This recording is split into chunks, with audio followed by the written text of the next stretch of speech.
to school time, so we gotta talk about lunches. Oh, back to school.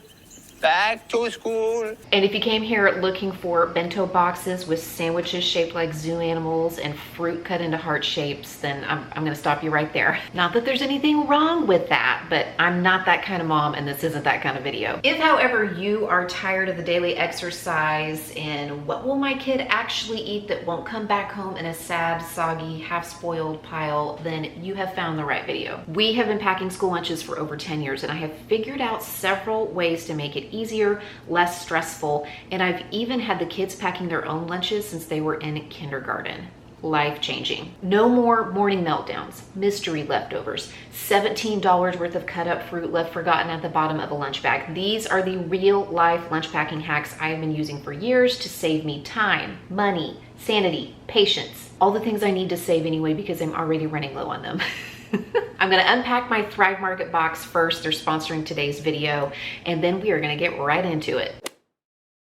First off, my kids, like 95% of the time, are packing their own lunches, and they've actually been doing this since they were in kindergarten. In fact, they never even really fought me on this. I think they were delighted to have some autonomy and get to make some of their own choices. And this was one way for me as a mom to make sure that we're not letting food go to waste and that they're actually going to eat what's in their lunch. If they're choosing it, with some guiding boundaries, of course, they're way more likely to eat it. And you won't be opening a lunchbox at the end of the day or the next one with a bunch of wilting cucumbers, a spoiling yogurt cup, and a sandwich with only one bite taken out of it. When I was first teaching my kids how to pack their lunches when they were very young, I tried to make sure that I was organizing things and putting them in the same places in the pantry and fridge so it would be easy for them to find the things that they wanted. Being realistic is one of my core values for making content on this channel, and I've been very open over the years about the fact that I don't use a lot of picture perfect storage solutions. I don't have like a lot of labeled containers in a pristine pantry. I don't take stuff out of the containers that they come in and put them into different containers to store in the refrigerator. If that's your thing, you do you. I just learned years ago that it was more stressful than helpful for me, and so I adopted the tidy but not perfect rule. Meaning I do have a few bins and baskets I can toss stuff into, and I try to clean out the fridge every few weeks.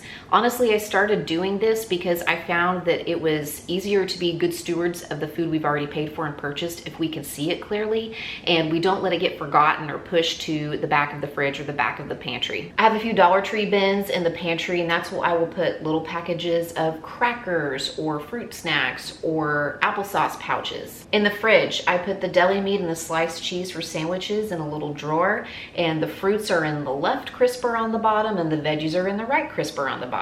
I do have a couple of little stackable containers I got at Dollar Tree years ago for little items like cheeses and yogurt tubes, which was something my kids liked when they were younger. And eventually I invested in these little adhesive things you can stick inside your refrigerator to hold yogurt cups, but besides that, that's basically the only like organizational things I have in there. But it doesn't take me very long to put things away in these spots, and it just makes it so much easier for the kids to consistently pack their own lunches. I buy containers, not bags. I know these reusable storage bags are really popular, but they're just not for me. I found them kind of difficult to clean. As opposed to multi-compartment lunch containers, which I think are really easy to clean, we will typically just clean them out by hand, but there's some of them that are dishwasher safe too. These are actually two from previous years. That's another great thing about these, is that they typically last a long time. I just hang on to the ones that are in good shape, and I will get a few new ones to supplement what we already have each year. In addition to the containers we have from previous years that are still in good shape, I am adding these. These are just like little snack containers. I actually got these with my husband and myself in mind for doing like little veggie and snack trays to have later on in the day. But the kids can use them for lunch too. There's just little compartments here.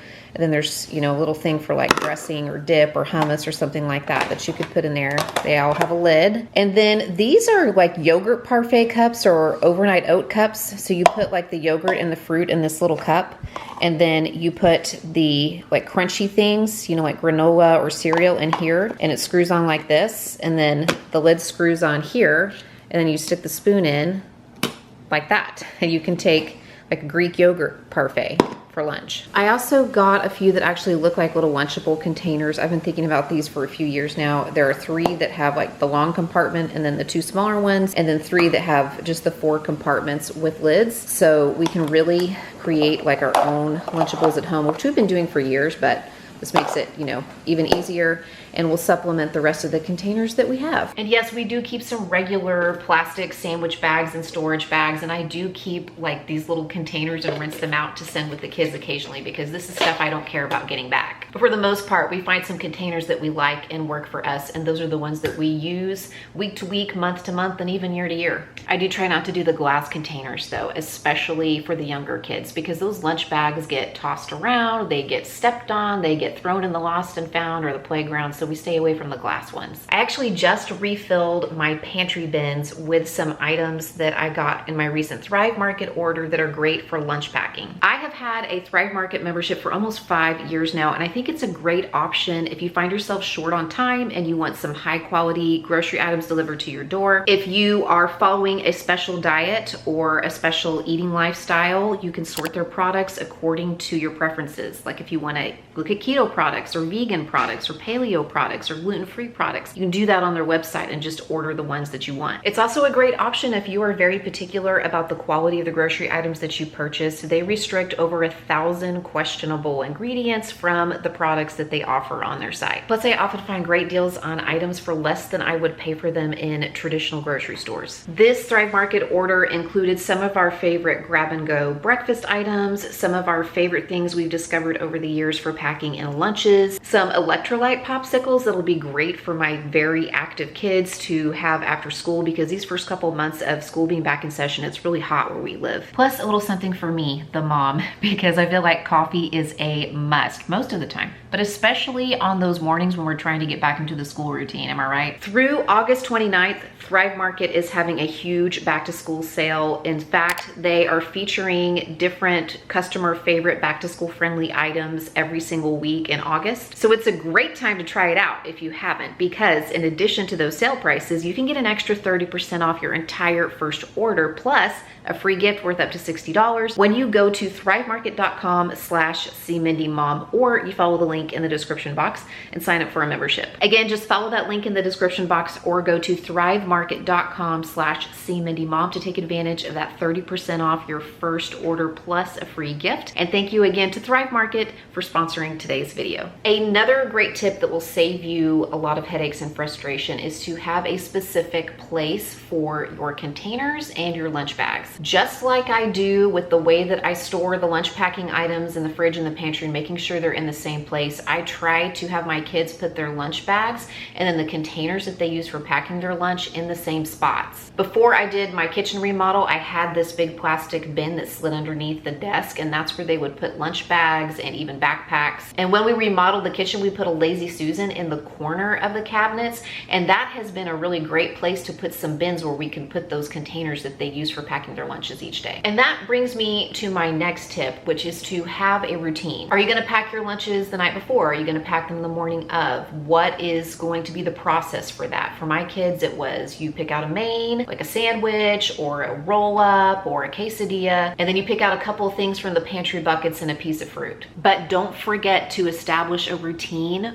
for cleaning up when they get home from school. As soon as my kids walk in the door, I expect them to open up that lunch bag, to take out any containers that are in them that need to be cleaned and just getting it done right away. Throwing away any trash, wiping out any spills that may have happened in the lunch bag. Maybe there are some non-perishable items like crackers or cookies that didn't get eaten and they can put them back in the bins. And then they put that lunch pail in the designated spot so it's there the next morning when it's time to pack their lunch again. You may not be thinking yet about hot food and sending hot lunches in your lunch bags if you're like us and it's like 11 billion degrees when school starts. But when the weather cools off and you want to send warm things in their lunches, one thing that I learned way too late was that you can charge your thermos. It's much easier for hot food to stay hot if you are putting it into a hot container. And the way we do this with a thermos is we put hot water in it and put the lid on it, or just set the lid on top and let that sit for a few minutes, maybe while we're heating up the food that's gonna go inside it. Then we dump that hot water out, maybe wipe it out, and then put the heated up food into it, and that helps it stay warm for longer. If you're wondering how to do this, because obviously you can't put most thermoses in the microwave, we taught our kids to use the Keurig machine, the K-Cup machine when we had one. They would just put it underneath the water dispenser and just make sure there wasn't an actual K-Cup in it and run hot water into it. Now, we don't have a single cup coffee maker anymore, but we do have a kettle. So we just heat up water in the kettle and pour it into the thermos, and that's how we charge them for when we're taking hot food. So here are a few things that are frequent flyers in our lunches, or things that we have discovered over the years that we like to pack. Obviously sandwiches, but I know sandwiches can get boring, so don't forget that sometimes just changing up the bread or the vehicle for the meat and cheese and veggies can make a big difference. My kids love to put things in a tortilla. They love to put things on those little Hawaiian slider rolls. They're old enough now that sometimes they just take the sandwich filling and they put it on top of salad greens. I know some people are shying away from lunch meat, so one of the things that we've done sometimes for lunch packing is make a huge batch of shredded meat, like chicken or beef or pork, in the crock pot,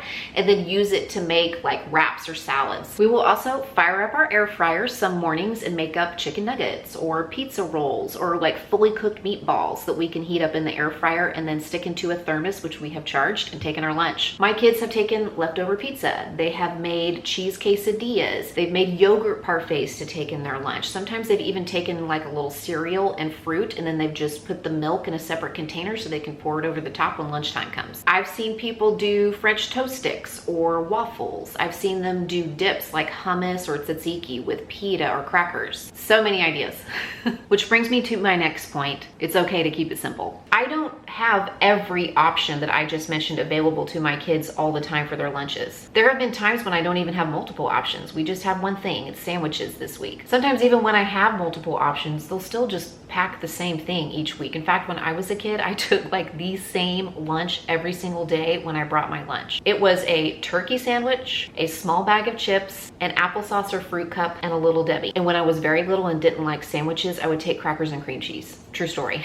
Especially if you're just starting out teaching your kids how to do this themselves, it's okay just to have one or two options. You could even rotate those options from week to week. This week in the grocery haul, maybe I'll have stuff for sandwiches and I'll have chicken nuggets for the thermos, and then maybe next week we'll do turkey and cheese tortilla roll-ups, and I'll also have stuff for homemade lunch bowls. And I kind of touched on this in my intro, but it doesn't have to be pretty. The primary question I ask myself about school lunches is, will they eat it? It doesn't matter if I cut their cheese cubes into stars or I slice the apples into dinosaur shapes.